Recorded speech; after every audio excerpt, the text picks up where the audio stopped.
50. ആ, minimum charge 500 രൂപ. 5 പേര് വരെ ആകാം. ഒരാൾ പോയാലും 500, 5 പേര് പോയാലും 500. ഏയ് വെയിറ്റ്, നിങ്ങൾ മലരിക്കൽ ആമ്പൽ വസന്തം കണ്ടിട്ടുണ്ടോ? ഇല്ലതേ, ഞാൻ കാണിച്ചു തരാം. ഇനി 14 ദിവസം ഉള്ളൂ. വരണ്ടവർക്ക് ദേ മലരിക്കലോട്ട് വന്ന് ദേ ഇത് മൊത്തം കാണാം. അന്തസ് എന്നാ രസമല്ലേ, ഇങ്ങനെ നോക്കത്താ ദൂരത്ത് പടർന്ന് കിടക്കുമല്ലേ നമ്മുടെ മലരിക്കൽ ആമ്പൽ വസന്തം. അപ്പോൾ നമുക്കിവിടെ വന്നു കഴിഞ്ഞിട്ടുണ്ടെങ്കിൽ നമുക്ക് ചുറ്റിക്കാണാൻ വേണ്ടിയിട്ട് ഇവിടുത്തെ ആളുകൾ ബോട്ട് സർവീസ് അറേഞ്ച് ചെയ്തിട്ടുണ്ട്.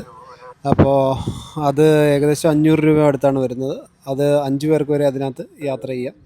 അപ്പോൾ നമുക്ക് അവിടെ ഫുള്ള് കറങ്ങി ഒരു 3/4 മണിക്കൂറുള്ള യാത്രയാണ്. രസമായിരിക്കും, എല്ലാവരും വരിക. വെള്ളത്തെ കൊണ്ടുപോകും. വെള്ളത്തെ കൊണ്ടുവന്ന് അവിടെ വിളക്കുമരമുണ്ട്. ഇത് 350 ഏക്കറുകളും ഉണ്ട് മൊത്തം.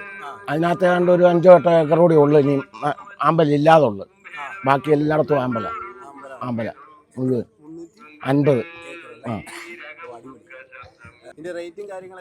മിനിമം ചാർജ് 500 രൂപ. 5 പേര് വരെ ആകാം. ഒരാൾ പോയാലും 500, 5 പേര് പോയാലും 500. പിന്നെ വിളക്കുമരം കാണുന്നതിന് 5 പേര് പോയാൽ എക്സ്ട്രാ കാശ് കൂടി ഉണ്ട്. ഇവിടെ വിളക്കുമരം എന്ന് പറയുന്നത് ഇവിടെ ഒരു ലൈറ്റ് ഹൗസ് ഉണ്ട്. അവിടെ പോകുന്നതിന് എക്സ്ട്രാ ചാർജ് ഉണ്ട്. അത്രേ ഉള്ളൂ. ഇനി 14 ദിവസം കൂടി ഉള്ളു ഇപ്പം അടുത്ത് ഈ ആമ്പൽ. അത് കഴിയുമ്പം ഇത് ആമ്പൽ എല്ലാം പോകും. കൃഷി ഇറക്കേണ്ടതല്ലേ, താമസിച്ച കൃഷി കൃഷിക്ക് ദോഷം ചെയ്യും. രാവിലെ 6 ആകുമ്പോൾ ഇവിടെ ഞങ്ങൾ എല്ലാം ഉണ്ട്. 10 മണി 10 വരെ കഷ്ടിച്ചേ ഉള്ളു. 10 ആകുമ്പോൾ ഇതെല്ലാം കൂമ്പും. ആമ്പൽ ഞങ്ങൾ കൂമ്പിപ്പോവും. പള്ളം പോസ്റ്റ് ഓഫീസ് പോലെ വരിക. അവിടുന്ന് വാലേക്കടവിൽ നിന്ന് പാലേക്കടവ് എന്ന് പറയുന്ന സ്ഥലമാണ് ഇത്. പള്ളം പാലേക്കടവ്.